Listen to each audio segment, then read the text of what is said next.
Бир жума аралыгында америкалык валюта 25 тыйынга арзандады. Бүгүнкү күндө Ордо каланын акча алмаштыруу жайларында аны 69 сом 50 тыйындан сатып алып, кайра 69 сом 75 тыйындан сатууда.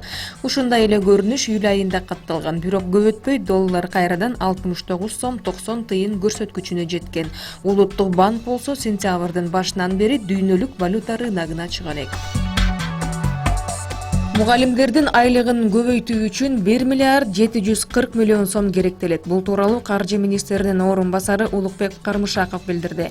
Ал белгилегендей, ведомство бул максатта каржы булактарын аныктайт. Мугалимдердин маянасы жогорулайт.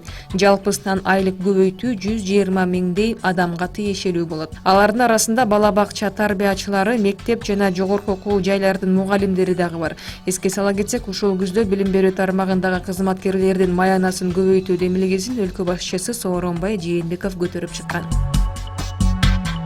27 сентябрда Кызылкыя шаарында алтын күз түшүм майрамы белгиленди. Анын алкагында дыйкандар жана фермерлердин ортосунда сынактар, айыл чарба продукцияларынын жарманкеси уюштурулду. Жарманкеге өкмөттүн Баткен облусундагы өкүлчүлүгүнүн айыл өкмөттөрдүн өкүлдөрү, тургундар катышты. Иш-чара Кызылкыя шаардык мэриясы тарабынан уюштурулуп, Кызылкыя шаарына караштуу Караван аймактык башкармалыгынын Жин-Жиген, Кадамжай районунун жана Ноокат районунун Кара Дөбө, Марказ, Майдан, Ак Турпак, Төлөс, Чоң Кара, Караташ, Ынтымак айыл өкмөттөрүнүн дыйкандары өздөрү өстүргөн жана өндүргөн мөмө жемиштерин, балык, эт, сүт азыктарын базар баасынан арзан баада сатышкан. Күрөш боюнча дүйнөлүк бирикменин версиясы боюнча кыз-келиндер арасында 62 килограмм салмак ченинде кыргызстандык балбан кыз Айсулуу Тыныбекова сап башына чыкты. Бул тууралуу спорттук уюмдун расмий сайтында жарыяланды. Маалыматка ылайык, жаңы рейтинг Нур-Султан шаарындагы дүйнө чемпионатынан кийин кайрадан түзүлгөн. Дүйнө биринчилигинин жыйынтыгы боюнча Айсулуу Тыныбекова 94 упай топтоп сап башына чыккан. Экинчи орунда болгариялык балбан турат. Ал эми үчүнчү орунда 57 упай менен швециялык спортчу турат.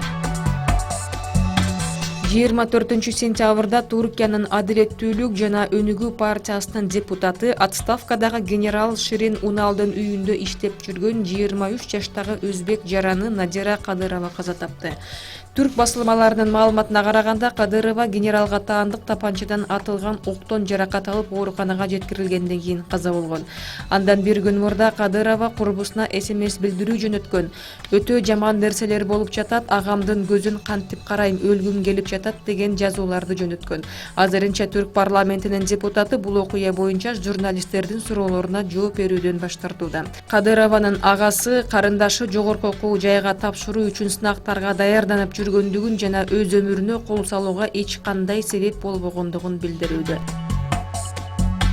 Украинада эки баштуу кыз жарык дүйнөгө келди. Бул тууралуу Украин басылмалары жазууда. Маалыматтарга караганда, ымыркайдын денеси бирөө, башы экөө. Мурда наристе энесинин боюнда бар кезинде эле бала туура эмес чоңоюп келе жаткандыгы айтылганы менен энеси боюнан алдырбай койгон. Бул анын биринчи төрөтүү, кийин ымыркайдын Сиам эгиздери экендиги айтылган. Наристелер учурда төрөтүүндө, эми балдар ооруканасына которулары айтылды. Ымыркайлардын жана алардын энесинин абалы туурасында маалымат жок.